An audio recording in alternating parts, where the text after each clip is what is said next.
Apóstolos. Ele vai apresentar para nós aqui uma palestra aqui. Irmão, Deus abençoe você, posso te usar. Vai. Obrigado pela apresentação, obrigado pelo convite. Muito obrigado pela música também, das crianças, e a música interessante, não era TV, ainda tem que ter nossa. Então foi pedido que a gente falasse um pouquinho sobre transtorno de ansiedade. Né? Acho que é bom ficar mais perto aqui, que não é uma palestra, vou conversar com vocês, tá? Parece um negócio mais tradicional e mais cansativo. Pode chegar mais frente, mais próximo do corpo. Quem está mais atrás, a gente resolve mais para cá, mais próximo, porque tem muito para fazer. Aí a gente consegue conversar e interagir melhor. Tá?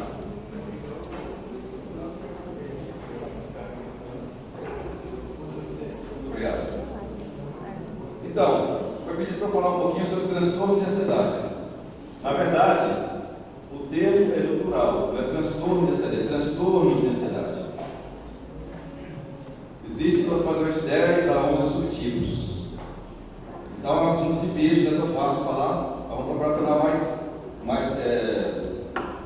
agradável e mais aproveitável para cada um. Né? Quando se fala em ansiedade, o que você tem em mente?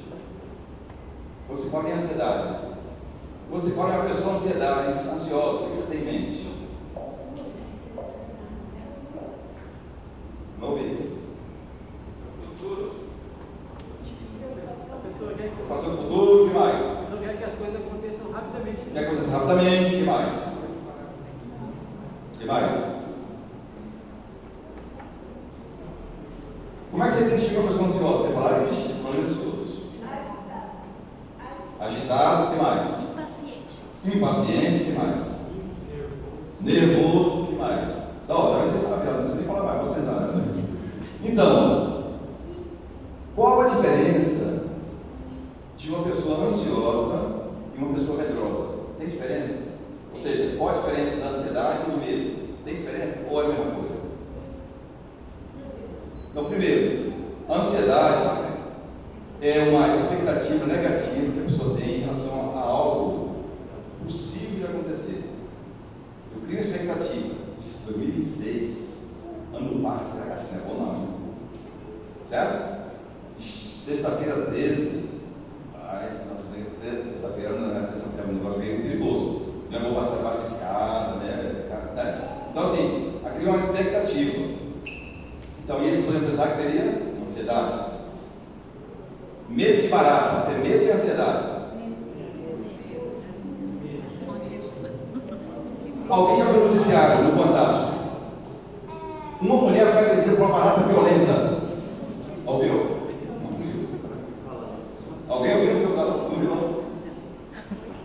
Então, não vê a diferença? Medo é uma sensação de algo ameaçador, real. Por exemplo, uma cobra. É perigosa a cobra? Não, isso é um medo da cobra. Já a barata não é um medo, é uma ansiedade, é uma fobia.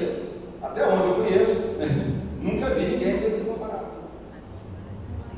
Nunca vi que a barata acreditou. Nunca vi ninguém morreu porque a barata morreu. Se vocês têm uma barata acreditou, outra não, você está dormindo e acordou, o que aconteceu? Mordido de barata. É muito nojento, mas. Agora é nojento, negócio anti-higiênico, por aí vai, né? Então, por que eu estou falando essas duas situações? Para ver, eu consegui mostrar um pouquinho para vocês por que a diferença entre ansiedade e medo. Então, medo faz sentido, vamos dizer assim, faz sentido. Ansiedade, de modo geral, não faz sentido. Só que a ansiedade, eu preciso falar um pouquinho mais para vocês. Existe a ansiedade patológica e a ansiedade fisiológica. Por exemplo, você vai fazer uma prova, um concurso. A maioria das pessoas vão ficar ansiosas. Essa ansiedade é boa ou é ruim? Depende. Se ela for uma certa dosagem adequada, ela pode ser até boa, porque você vai ficar ansioso em relação àquilo ali, você vai estudar mais. Qual é a concorrência mesmo do concurso? Esse concurso é 45. Então tem que preparar mais. Chega na hora da prova, você dá um pouquinho de coração acelerado e tal. Então você, com isso, teu organismo está canalizando a tua atenção para aquele algo que é muito importante. Essa ansiedade, de certa forma, ela poderíamos pensar como algo positivo. A ansiedade para a criança, no primeiro dia de aula, pode ser boa, pode ser ruim. Quais seriam os aspectos positivos da ansiedade numa criança no primeiro dia de aula? Quais seriam? Ou não tem nenhum aspecto positivo? Então a criança ela já vai com uma certa cautela. Será que é perigoso? Será que vou ter meninos? Será que a professora é muito brava? Será que eu vou estar aprendendo? Só nesse contexto, em princípio, não tem muito problema. Tá? Então eu quero mostrar que nem sempre a ansiedade ela é patológica. Então, de certa forma, a ansiedade prepara a gente para uma certa situação, para enfrentar um certo estresse, um certo conflito, uma certa dificuldade. Então, de certa forma, ela ajuda a fazer isso. Tem gente que, por exemplo, quando tem uma situação difícil, vai passando na rua e um cachorro bravo avança, às vezes a pessoa é capaz de pular num muro alto, depois ela olhar assim, não sabe como é que pulou aquilo lá. E se alguém perguntasse, não, você não vai ver esse negócio aí. Então, a ansiedade naquele momento ela foi muito importante, porque ajudou a pessoa a se proteger contra algo perigoso, que, em caso hipotético, seria a mordida violenta de um cachorro. Mas, quando que uma ansiedade ela começa a se tornar algo prejudicável, algo patológico? Quando seria? A partir de quando eu começo a imaginar, saber, se eu não sei, mas o psiquiatra, o psicólogo vai dizer que já não é uma coisa fisiológica. A partir de qual momento? Que situação? Ela está prejudicando o cotidiano. Ficar com angústia. Prejudicar o cotidiano. Prejudicar o cotidiano. Começa a impedir dela fazer certas coisas. Impedir de fazer certas coisas. O que mais? Sair de casa. Impedir de sair de casa. O que mais? Não dorme. Não dorme direito. O que mais? Pode não comer ou pode comer exagerado. O que mais? A concentração vai ficar muito boa? Não. A concentração vai ficar distraída. A chance de acontecer acidente é baixa ou é alta? Alta, acidente de trabalho, acidente de trânsito. O que mais? A paciência está boa, tranquilo, extremamente estressado, irritado. A angústia pode gerar a outros problemas mais sérios. O que mais? Então eu vou dizer para você o seguinte: a diferença da ansiedade fisiológica, ou seja, aquela que seria normal, para a patológica, tem a ver em primeiro lugar com a duração. Tem a ver com a intensidade. Duração quer dizer, então, passei na frente de um cachorro, o cachorro quis me agredir. Então, naquele momento, a ansiedade foi importante, foi proteger. Mas o cachorro me agrediu já tem 3 anos, eu continuo, não posso nem falar em cachorro. Olha o cachorro, já não posso nem ouvir falar em barata. Eu trabalhei, tinha uma assistente social que trabalhava comigo, se falasse barata, ela era quase na mesa, ela estava vendo. Aonde? Estava conseguindo ver? Então, a intensidade está adequada? Como eu falei, nunca vi ninguém morrer porque foi mordido com uma barata. Nunca vi ninguém ser agredido com uma barata. A pessoa tem aquele pavor. Então a intensidade é proporcional ao tamanho da barata. Também a ansiedade é extremamente desproporcional, tendo em vista que a pessoa, se de repente acontecer isso, a pessoa acordou e tinha uma barata em cima do rosto, tudo bom, o que isso aconteceu? Mas foi uma vez, já tem 2 anos, a pessoa ouviu falar em barata e ficou desesperada. Eu atendi uma vez uma paciente, aqui no Mato Grosso a gente chama, acho que é, deixa eu ver se eu não lembro o nome. Acho que é gongo.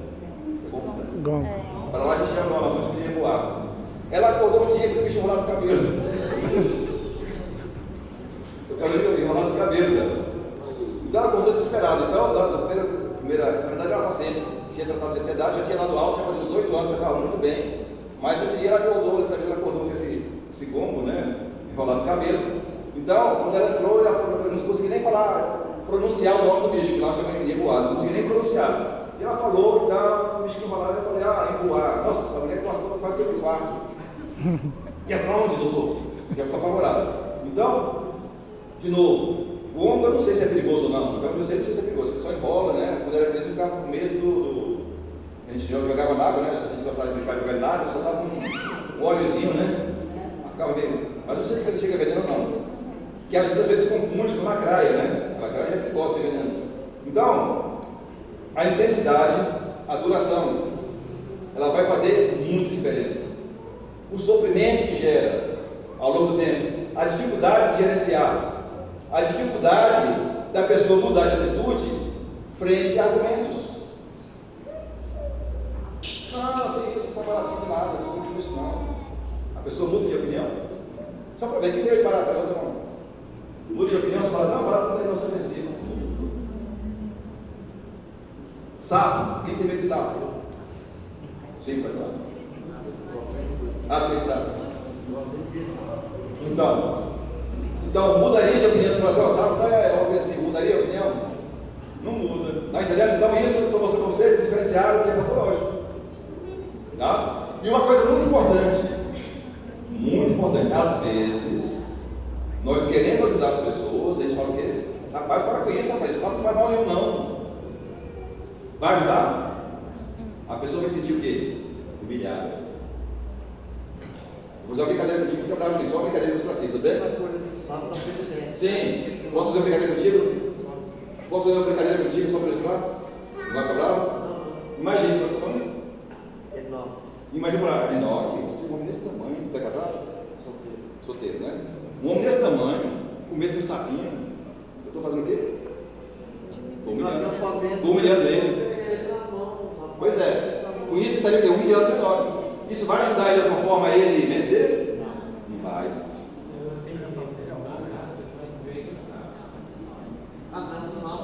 Está entendendo? Então, principalmente criança. Muitos transtornos de ansiedade começam na infância. A criança está com medo de uma barata, alguma coisa, menino para de besteira, e às vezes alguns querendo. Daqui a minha sobrinha que é psicóloga também, querendo fazer tipo de uma dessensibilização, só que sem técnica nenhuma, e aí pega a barata e joga lá, isso é dado, né? Técnica de dessensibilização, ela é progressiva, tem várias estratégias, tem rituais, coisas assim que a pessoa prepara, para a psicoterapia, vai preparando, até que a pessoa se expondo. Então não é um negócio, não é jogar, isso vai ajudando a prolificar cada vez mais. Hoje em dia a gente vê que crianças, principalmente depois da pandemia, tá? A partir dos 6 anos já tem diagnóstico de ansiedade. Aliás, falei errado. Transtorno de ansiedade. A ansiedade é uma coisa, transtorno é outra. Isso eu falei. Você ia falar alguma coisa assim? Na época que a gente concordava com você, inclusive, lá numa analisão, não tinha luz direito, né? Então eu pisei nesse bicho aí, ó. Era grandão, bem grandão. Eu fiquei dias com pavor de me alimentar. E até hoje, quando eu lembro, me dá angústia. Então eu não consigo falar esse nome, até hoje. O pavor que eu tenho. Um exemplo, tá? Então, os estudos mostram, por exemplo, será que tem muita gente com ansiedade? Será que tem? Os estudos são variáveis, mas tem estudo, falando no Brasil, tem em torno de 15 a 20%. 15 a 20% de pessoas. Qual a população de Fátima do Sul? 20 mil. 20 mil. Quem é bom em matemática? 20 mil, 20% de 20 mil, quanto que é? 4 mil. 4 mil pessoas com ansiedade, transtorno de ansiedade. Mas tem literatura, por exemplo, foi feito um estudo, foi feito um estudo nos Estados Unidos, avaliando 10 mil pessoas, não acho que uma escola, e observou que 32% das pessoas tinham transtorno de ansiedade, algum tipo. Então, são muitas pessoas que estão sofrendo, algumas que procuram ajuda, outras que não procuram ajuda, que ficam com vergonha, achando que não faz sentido procurar ajuda para o negócio, né? E outras achando que vai conseguir se controlar sozinha, outras achando que se tiver fé em Deus, eu sou religioso, tá, gente? Não vai pensar, não, eu sou religioso, sou adventista de convicção, conheço a Bíblia, confio na Bíblia, e confio e acredito em milagre, sem dúvida. Mas a gente fica pensando, não, eu confio em Deus, não preciso procurar ajuda, eu vou me curar. Já abri um parênteses aqui, já falei isso muitas vezes, vamos reforçar. Deus faz milagre, mas quem escolhe não sou eu. Não sou eu que escolho milagre. João Batista, Era um homem de Deus ou não? E Deus livrou ele de todos os perigos, certo? Não. Ele morreu porque estava velhinho, com 200 anos, certo? Não. Morreu de que jeito? Decapitado. E onde estava Deus? O Deus de João Batista não era o mesmo Deus de Daniel, que livrou da volta de Deus. Não era o mesmo Deus dos amigos dele, que foi livrado da fornalha ardente. Então, eu quero dizer para vocês, é uma interação. Eu apostar que Deus vai me livrar, que não precisa fazer pelo caminho. Além de ser uma interação, eu estou tentando Deus, porque olha o que o diabo falou para Cristo. Você é filho de Deus mesmo? Então, se é filho de Deus, você pula daqui, ó, porque da Bíblia fala assim, ó, a teus anjos vão dar ordem a teu respeito de você pular, que não vai acontecer nada contigo. E Jesus falou o quê? Não declarar sobre Deus. Então, qual é a diferença? Nenhuma. Se eu estou com uma doença e existe tratamento e eu me recuso, porque eu espero que vai acontecer um milagre, eu estou tentando Deus sim. Como médico, eu vejo com toda certeza que o maior milagre, um dos maiores milagres que Deus dá à humanidade é o quê? Alguém usar a sua inteligência para o bem. Cocaína é bom, mas se fosse uma provocação, né? Se alguém, eu já falei isso mesmo, vou falar para quem não faz ainda. Cocaína é uma coisa boa ou é ruim? Depende. Depende. Alguém já foi dentista? Sem anestesia? A maioria das anestesias são de cocaína. Qual a diferença? Porque a pessoa que era inteligente, mas não tinha dor no coração, usou cocaína para quê? Para viciar. A pessoa que era inteligente, mas usou a sabedoria dada por Deus, ela usou para quê? Para fazer anestesia. Está entendendo? Então, para mim, o maior milagre é Deus sensibilizar alguém para fazer algo em benefício do ser humano. Como, por exemplo, a vacina da Covid. Em tão pouco tempo, no mundo todo uniu-se várias cooperativas, vários consórcios, e fez vacina no mundo todo, tão rápido. Não concordo com a vacina não. Tudo bem, você pode não concordar, mas olha quantas pessoas morriam antes da vacina, por dia. E quantas morrem hoje por dia, ou por ano, por causa do Covid. Quem quiser concordar, não precisa concordar comigo, estou só mostrando números aqui para raciocinar. E a gente às vezes se coloca em enrascada por conta própria, por não conhecer a Bíblia ou por interpretar de acordo com o meu interesse. Eu já tive uma paciente que ela ficou arrasada, porque ela era uma pessoa sincera, ela era de determinação, uma pessoa sincera. Ela fez um voto sério com Deus, que Deus ia curar, e ela veio tomar remédio, jogou o remédio fora. Passou 3 meses e voltou. Bem ruim, bem ruim. E ela angustiada: doutor, me ajude. Eu sou uma pessoa infiel, eu não honro a Deus. Eu fiz um voto para jogar o remédio fora e eu não melhorei. Me sinto arrasado, eu sou uma pessoa sem fé. Me sinto lixo. Aí o Deus começa com ela, fala: onde é que está escrito que Deus vai livrar a gente das doenças? Onde é que está escrito isso? Onde é que está escrito que todo mundo que pedir para Deus proteger, Deus vai proteger de todas as doenças. Jesus falou o quê? No mundo tereis. Tem um ânimo, vocês não possam ser curados, foi isso? Não. Tem um ânimo, eu venci. A nossa vitória não é aqui não. Muitas coisas boas nós temos muito, mas nossa vitória maior é assim. Não podemos voltar. Então, voltando à situação. Então, muitas pessoas continuam sofrendo. E aí, a criança está sendo exposta a insultos, a desmoralização, a descredibilidade. A criança está dizendo, está com medo, nervoso, com ansiedade, e os pais estão falando: isso é besteira, para com isso. Então, como eu disse, se pensássemos em 20%, teríamos 4 mil pessoas aqui em Fábio do Sul. Se pensássemos em 30%, com alguns estudos, inclusive no Brasil, um estudo foi feito com 11 mil pessoas próximo da região de São Paulo, 30%. Então teríamos 6 mil pessoas. Só que nem todo mundo procura ansiedade, tratamento, nem todo mundo. Então as pessoas estão por aí, dando trabalho para uns, dando trabalho para outros, né? Sofrendo. Quantos tipos de ansiedade existem? Já tinha falado, era para falar, né? Mas falei. Vamos lá. Transtorno, separação e apego. Já ouviu falar? Talvez se você separar uma situação dessa, você não sabia que era um transtorno de ansiedade. É comum em criança, quando começa a frequentar a aula, e a criança, pequenininha, começa a frequentar a aula, ela começa a ficar com pavor de ir para a aula. Na cabeça da criança se eu ficar na aula, pode ser alguma coisa ruim com meus pais, meu pai ou minha mãe, pode ser que eles não venham me buscar mais, pode ser que eles morram, ela não se dá mal, e aí ela não tem mais para a escola. E aí, com o tempo, pode ser barriga. Mas que menino preguiçoso. Está brincando o dia todo. Chega na hora de ir para a aula, começa com dor de barriga, com dor de cabeça. Não, é peito, menino. É peito que você fala aqui, não sei se é peito? Surra, né? Eu já morei vários lugares do Brasil, eu estou me confundindo qual é a região. Então, surra, menino. Quando na verdade é uma criança que está sofrendo com transtorno de ansiedade, separação e apego. Também pode acontecer em adulto, tá? Antigamente ele falava que só em criança. Ultimamente, os estudos atuais dos 10 anos mostram que pode acontecer em adultos também. Então, qual é a característica disso? É um medo intenso de um apego, perda em relação à figura importante, o pai, a mãe, o avô, alguém importante para essa pessoa. E aí ela vai sofrer. Outro transtorno de ansiedade, estou falando de baixo para cima, das crianças menor que maior. Sofre antes da hora, né? Antes da hora. Sofrer. Exatamente.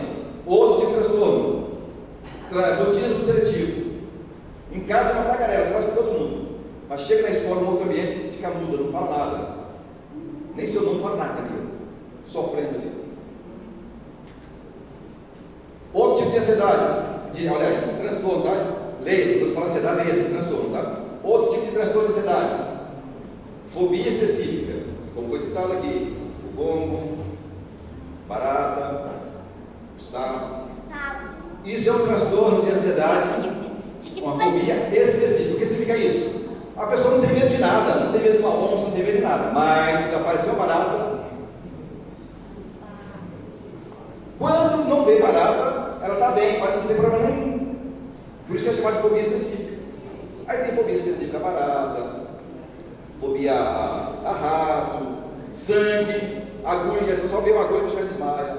O que significa desmaiar? Desmaiar significa um bloqueio na mente para você não sofrer. O corpo se desliga para não sofrer. Tá? Então tem vários tipos de ansiedade.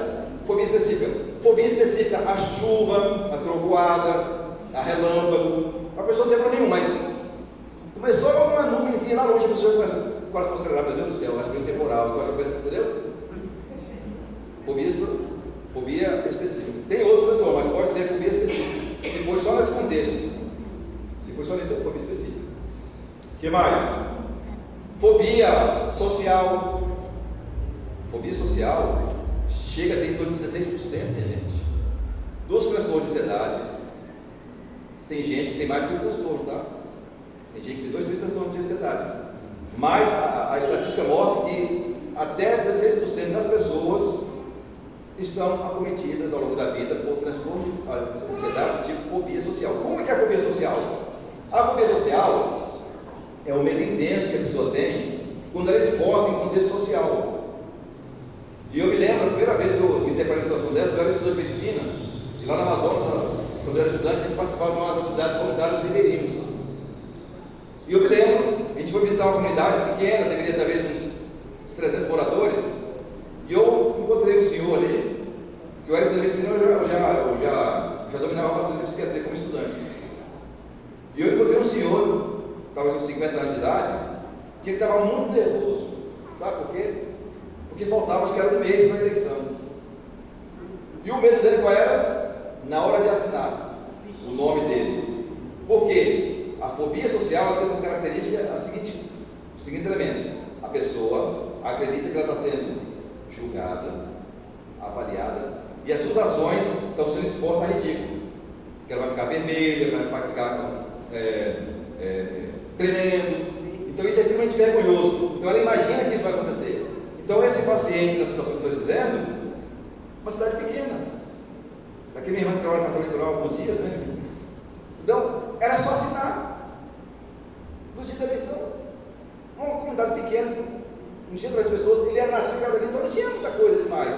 Mas para ele era algo extremamente sofrível ter que assinar. Tem gente que tem muito sofrimento em comer local público, frequentar escola, frequentar a igreja. E aí é interessante, porque às vezes, de modo geral, as pessoas fazem o quê? Julgam. Ixi, aquilo ali é mentido, não fala com ninguém não.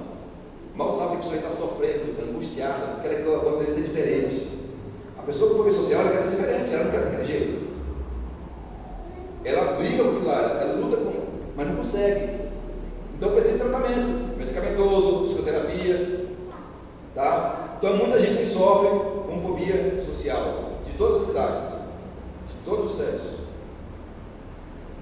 psicofobia, que é transtorno de ansiedade. Poderíamos pensar em transtorno de ansiedade generalizada.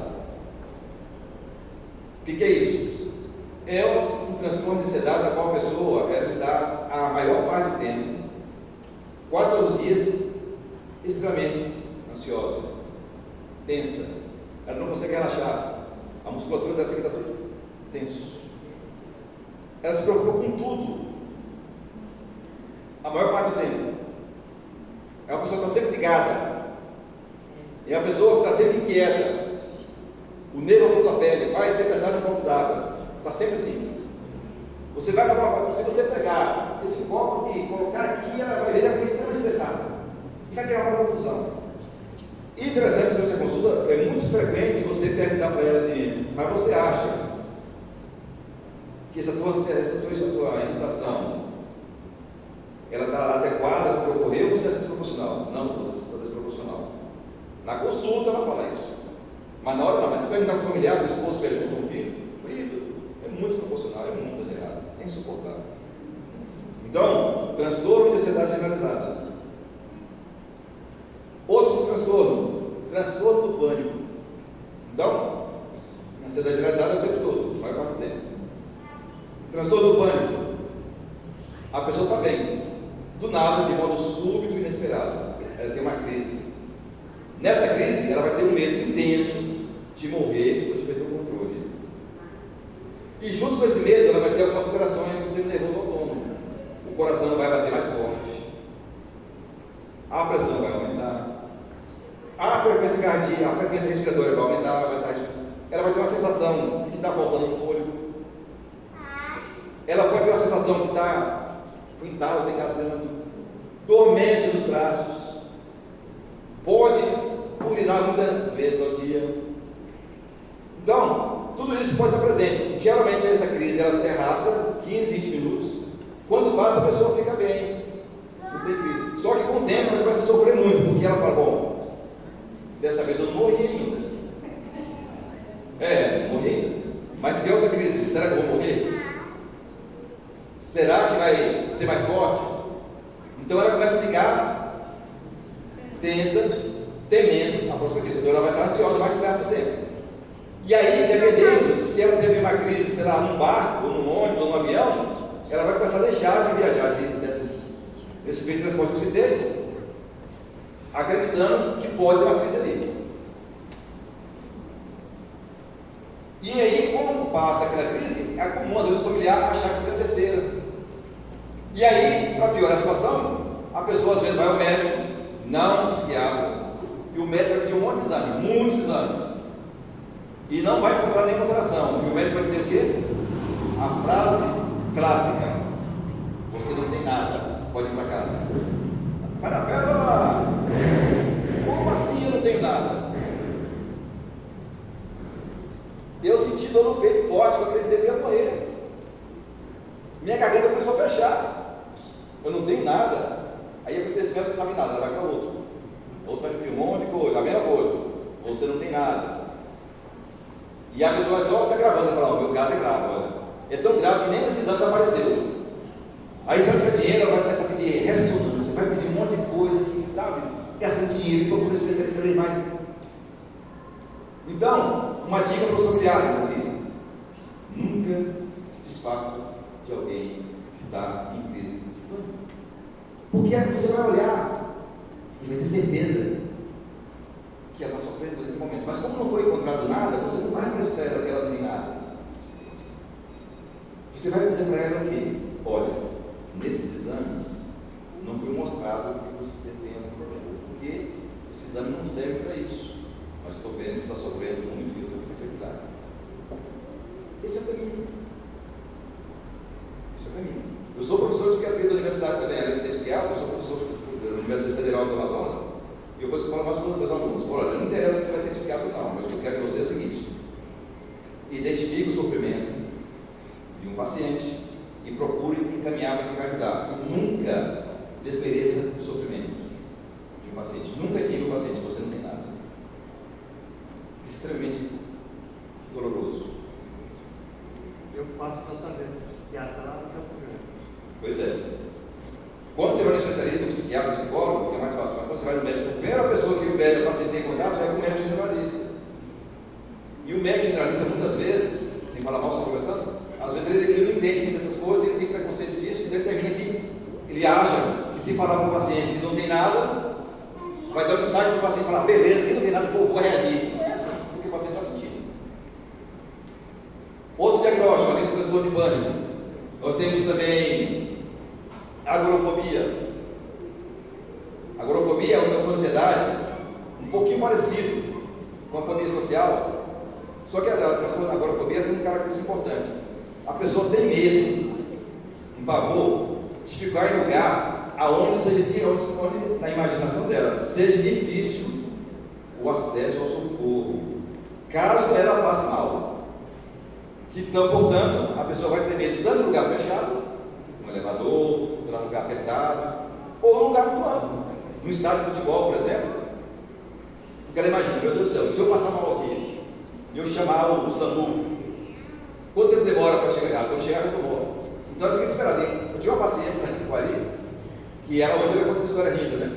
Mas na época ela começou a tratar comigo, quando ela estava com crise, ela não podia ficar dentro de casa. E lá em Quari, eu ia uma parte de transporte de moto. Então ela pedia, exigia que Quari andasse de volta, andasse suas voltas de moto. Sabe qual era o trecho? Em frente ao hospital. Para lá e para cá. Porque ela imaginava, se passar mal, eu estou aqui. Então vem que ela tinha um marido, tem um marido maravilhoso, um cara muito paciente e tal. E ela hoje conta essa história rindo, doutor do céu, que coisa, né? Mas aí ela conta essa essa. Se eu passar mal, eu estou hospital aqui. Desculpa. Então parece engraçado, mas para a pessoa que está sofrendo, não é. Então, tudo isso que eu estou resumindo para vocês entenderem a grande diversidade que tem de transtorno de ansiedade, que não é tão fácil por leigo entender. E aí eu digo mais para os pacientes: não espere a compreensão do seu marido, nem da sua esposa, nem do seu filho. Porque se você esperar a compreensão, já que essas pessoas não são profissionais, elas vão ter dificuldade de compreender. E aí você vai sentir a pessoa mais infeliz do mundo, porque você vai esperar a compreensão de alguém que não está preparado, concorda? Então, o pouquinho de compreensão que vier dessas pessoas, considera como lucro. O pouquinho de compreensão que essas pessoas vierem como lucro. Você precisa esperar sim, compreensão do psiquiatra, do psicólogo, dos qualificados para isso. Os outros, de geral, não. Tá? Então, resumindo, nunca menospreze o sofrimento.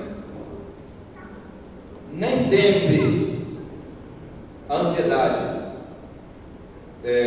patológica é fácil diferenciar da ansiedade fisiológica, principalmente em crianças. Desmerecer não vai ajudar, vai piorar mais.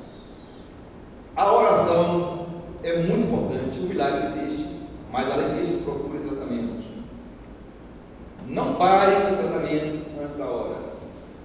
É muito comum, às vezes o médico fala: olha, esse tratamento aqui vai demorar uns 3, 4 anos. Aí a pessoa está com 2 meses, 3 meses, está muito bem. Ah, Deus me livre, vou tomar remédio, nada, já está bom. E aí depois, piorar. E aí a pessoa fez essa aposta, que ela estava certa, e ela vai voltar por ajuda, porque ela acreditou que estava tomando a decisão certa, e ela se vai sentir extremamente humilhada a voltar para o profissional. Porque falou que já estava bem, o psiquiatra, o psicólogo falou: olha, o tratamento tem uns 3, 4 anos, 5 anos essa doença aqui. Mas ela resolveu abaixar e estava bom, parou. E aí ela vai relutando.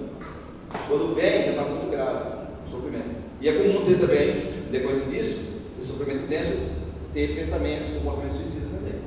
Porque o sofrimento intenso não entende. Eu gosto de comparar os exames à pescaria. Pescaria? Sim. Eu sou médico, não sou pescador. Possivelmente, se eu chegar no Rio Dourados ali, eu vou falar com toda certeza: aqui não tem peixe. No entanto, se for um pescador, só em olhar o movimento da água, ele é capaz de dizer qual peixe que passou ali. Concordam? Ele sabe qual é a isca, qual a malhadeira, qual é a rede, direitinho. Então, na medicina também é a mesma coisa. Não adianta muito de exame. Eu tenho que saber qual exame que eu vou precisar pedir. E de novo, na saúde mental, na psiquiatria, nem todos os transtornos aparecem no exame. Não vai aparecer. Precisa sim de um profissional qualificado que consiga identificar o sofrimento do paciente e categorizar, classificar qual tipo de transtorno e, como consequência, qual o melhor tipo de tratamento. Certo? De modo geral, eu digo para vocês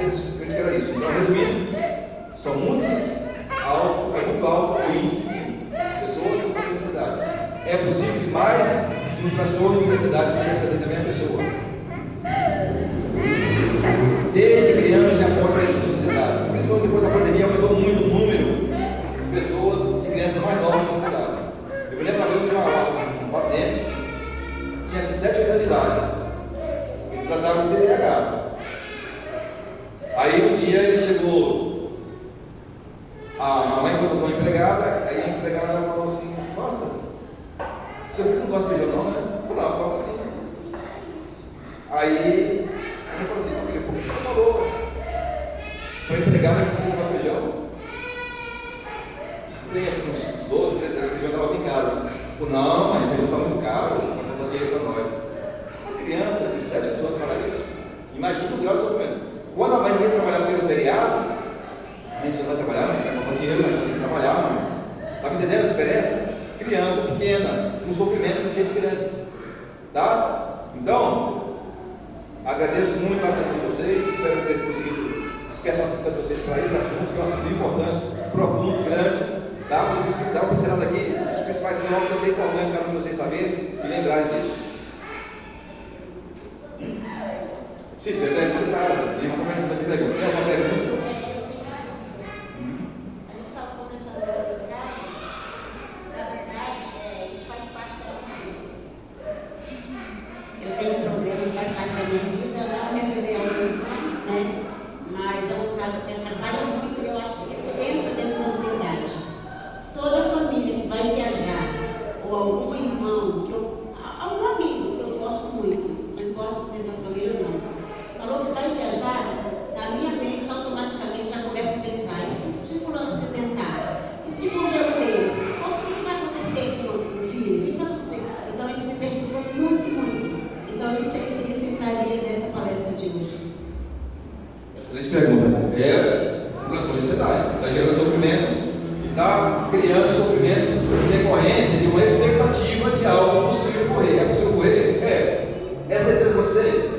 Não, é a mesma coisa que um paciente que às vezes a gente passa uma medicação controlada, controle especial, e aí diz: doutor, não tomei remédio não.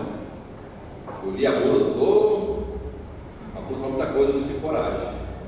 Aí eu faço a seguinte pergunta, para você que vamos falar que eu falei, o transporte é mais comum é moto, né? Você anda de moto? Sim. Já viu de moto? Não. Já viu gente que é de moto? Já.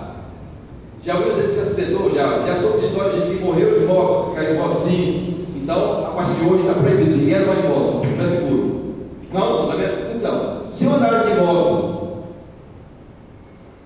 descalço, é perigoso? Sem capacete?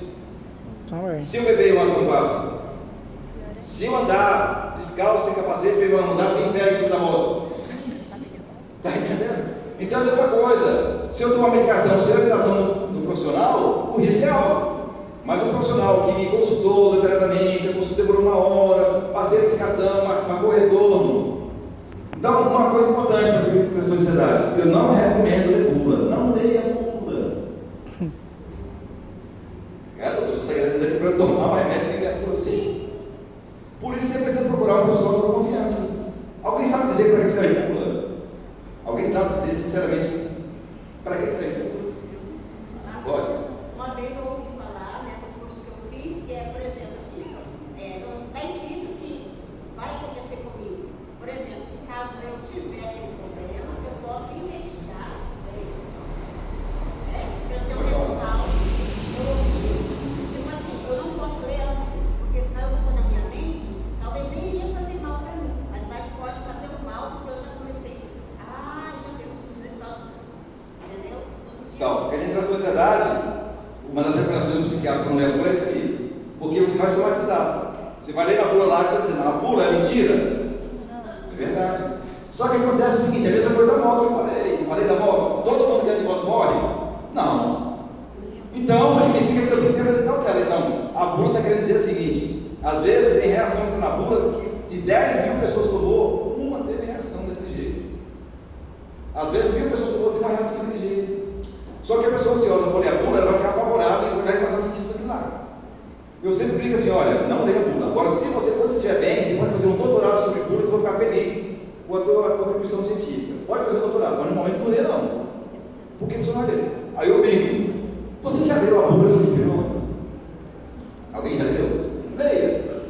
Alguém já leu a bula de paracetamol? Leia. Depois você vai ver se as coisas não é facinho. O vital, que é tão docinho, se você ler a bula, você se assusta com ele. Está entendendo? Então o paciente ansioso, procure um psiquiatra, um psicólogo da sua confiança, na qual você vai poder confiar e vai ter o diálogo. Porque é importante confiar e ter o diálogo. Se tiver dúvida, você procura e pergunta para ele. Mas se está com um profissional que você não confia muito, você vai ler a bula para ver se está certo o que está falando. E tu não vai tomar remédio, vai piorar. Está entendendo? Então, assim, não é só problema de ansiedade, não. Qualquer pessoa, qualquer doença que a pessoa tem transtorno de ansiedade, ou se for uma pessoa que tem um nível superior na área da saúde, não leia, porque você vai raciocinar todo o seu conhecimento de saúde e vai querer aplicar aquilo ali. Eu sou médico, sou psiquiatra. Quando eu levo minha família, minha esposa, meus filhos de um médico, eu não leio, eu esqueço que eu sou médico. Eu levo em profissionais que eu confio e eu sigo a risca do profissional que o médico está falando. Então, por isso tem que ser um profissional que você confia. Tá? Certo? Entendeu a pergunta dela? Então, respondendo, para que serve bula? Bula só serve para informação de proteção patrimonial. O que é isso? A empresa, o laboratório que criou a medicação, ela descreve todas as reações que ocorreram durante a pesquisa. Porque se alguém for processar o laboratório e falar, não, eu escrevi na bula.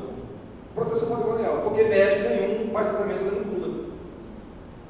A gente faz tratamento com base nos livros, nas revistas que nós assinamos, nos congressos de autorização. E eu vi uma vez uma tese de doutorado que mostrava que as bulas, elas não se atualizam. Se você pegar alguma bula de alguma medicação que foi lançada em 1990, é possível que você vai ver lá que está dizendo, olha, não pode usar se estiver grávida, não pode usar se estiver amamentando. E nós usamos as mulheres tranquilamente, porque os estudos avançaram muito. Nos países pequenos da Europa, lá, tem vários países pequenos, tem 4 milhões de pessoas, 5 milhões, eles têm um sistema muito bem informatizado de saúde, as pessoas com medicação.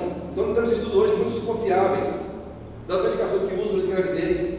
Então, nós passamos, mas se tu olhar a bula de certas medicações, não pode ir lá, ixi, esse doutor não falou isso, é perigoso, está me entendendo? Então, a bula, então, ela tem essa função patrimonial, mas assim, para nosso dia a dia. Como profissional de saúde médico, não ajuda. E para o paciente, ele ajuda a assustar. Principalmente o paciente com ansiedade. Certo? Alguma pergunta mais? Nada? Então, da minha parte, estou encerrando por aqui. Muito obrigado pela atenção.